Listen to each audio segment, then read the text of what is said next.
होत असताना आणि अशा पद्धतीने ते या ठिकाणी वागतायत किंबहुना आक्षेप या मतमोजणीवर ते घेत आहेत. अगदी मिकी, धन्यवाद माहितीसाठी. आनंद दवेंकडून याविषयीची कमेंट घेऊयात आपण. मी लोकांचा लक्ष आणून देतो, हा तोच प्रभाग आहे जिथं काल जेलमध्ये अटक असेल तुरुंगात असलेल्या एका माणसाच्या नावाने बोगस मतदान झालंय आणि निवडणूक अधिकाऱ्यांनी सुद्धा मान्य केलं की बोगस मतदान झालेलं आहे. त्यानंतर सुद्धा तिथे लोकांनी आक्षेप घेतला होता, हिंदू महासभेने घेतला होता, रुपाली त्यांनी घेतला होता, पण कुठल्याही अधिकारी ऐकायला तयार नाही.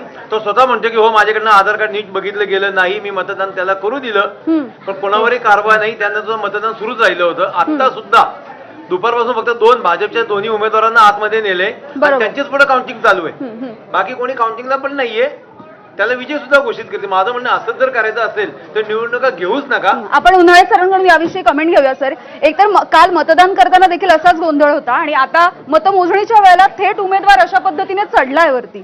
हे कसं आहे माहिती का, निवडणुका एकतर्फी ज्या चाललेल्या आहेत त्याचं एक चित्र आहे हे आपण जे पाहतो ते.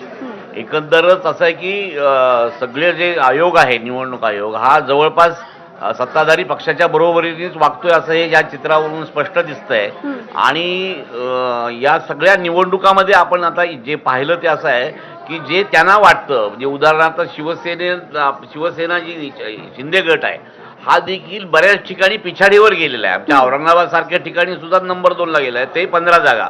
त्याचं कारण असं की भारतीय जनता पक्षाने प्रत्येक ठिकाणी सरशी केलेली आहे. म्हणजे त्याच्यामध्ये साम दाम दंड भेद कुठलीही गोष्ट असो त्याच्यामध्ये हा पक्ष राहिला आणि अपार कष्ट घेतलेत. ही गोष्ट देखील तितकीच मान्य केली पाहिजे. म्हणजे कष्टांना ते मागे कधीच पडले नाहीत आणि त्याचे जे रिझल्ट आहेत हे रिझल्ट आपल्याला आज दिसायला लागलेले आहेत. आपल्याला काही राजकीय कमेंट घ्यायच्यात, मात्र सुरुवातीला मी सरिता मॅमकडे जाईन. मॅम, आपण काल देखील अशाच पद्धतीचे गोंधळ बघितले. माध्यमांमध्ये आपण काम करतो, रोज अशा पद्धतीचे दृश्य दाखवतोय आपण. नाही, हे मला वाटतं अत्यंत आक्षेपार्ह आहे. म्हणजे एखादा मतदाता म्हणून हाच पर्याय आहे का, हा प्रश्न खरं तर विचारला पाहिजे.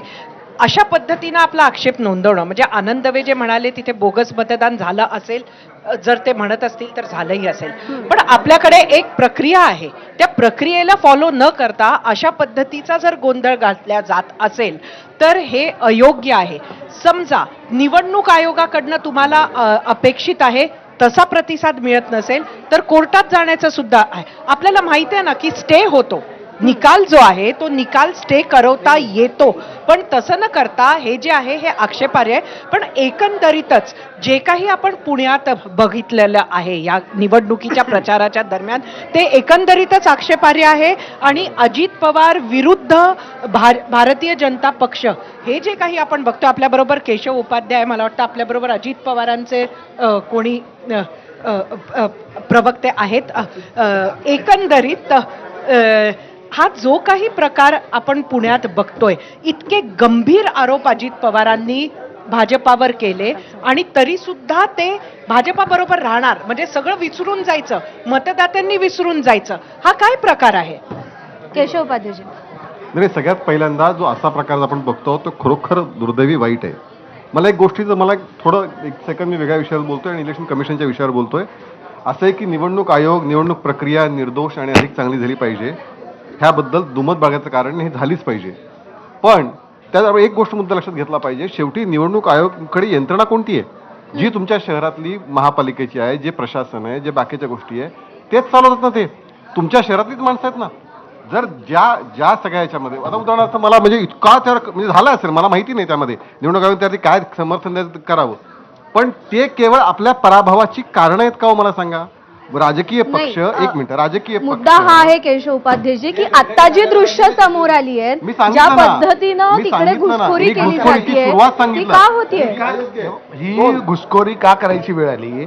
निवडणूक आयोग हा, उपाध्याय साहेब जसं म्हटले ते बरोबर आहे, स्थानिकच कर्मचारी असतो, अधिकारी स्थानिकच असतात, पण त्या अधिकाऱ्यांच्या वरती एवढं प्रेशर आहे की तुम्ही बदली आणि हे एवढं प्रेशर आहे की त्या सत्ताधाऱ्यांच्या बाजूनं त्यांना काम आपण केल्याशिवाय ठाकरे पर्याय नाही गटाची आहे. एक कमेंट घेऊया. मी येते मला फक्त एक नाही, मिनिट म्हणजे, सलग द्या. मला- आताच सांगितलं सरिताजी 2 मिनिटं फक्त मला वेळ द्या. आताच सांगितलं की हे स्थानिक पातळीवरच्या प्रशासकीय हे अधिकारी असतात ज्याच्यावर भाजपाची सत्ता असते. लक्षात घ्या, आता त्या आतमध्ये ज्या गेल्यात ना त्याची पार्श्वभूमी आपण लक्षात घेतली पाहिजे. ते दिसताना आपल्याला म्यूट दिसतंय, काय घडलं आपल्याला माहित नाही, पण ज्यावेळेस तुमचा आवाज ऐकला जात नाही. काल माझ्या पत्नीचं बोगस मतदान झालेलं आहे, मी तिला सेंटरवर घेऊन गेलो, माझ्या पत्नीचं मतदान कोणतरी करून गेलं. एवढं खोटं सांगू शकत नाही ना आम्ही. बरोबर. मी तुम्ही तुम्हाला आणखी ऐका, तुम्ही जो ऐका. मुद्दा म्हणताय ना की नेमकं तिथे काय मी- घडलं आणि असावं, त्याच्याबद्दल नाही, जर आम्ही रुपाली कोर्टात जायला ठोंबरेची लागलो, एक प्रतिक्रिया आली आहे. आपण जस्ट ती बघूया आणि मग पुन्हा एकदा तुमच्याकडे येऊया. दाखवू आपण. आम्ही जर कोर्टात जायला लागलो आम्हाला तारीख रुपाली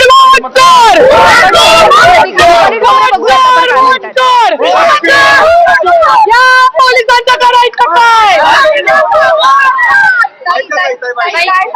काय तुमचं नेमकं म्हणणं आहे? मग अशी आक्षेप घेत मतमोजणी बंद पाडली होती, पण आता असं कळतंय की पुन्हा मतमोजणी सुरू झाली आहे. काय एक लक्षात घ्या, प्रभाग 25 ची मतमोजणी सुरू झाली. आम्हाला 11 तारखेला जे आरोनी सही शिक्क्या सही प्रत दिलती, जिथे आमचा उमेदवार त्याचे उमेदवार प्रतिनिधी बूथवाल्याची सगळी लोक होती आणि निवडणूक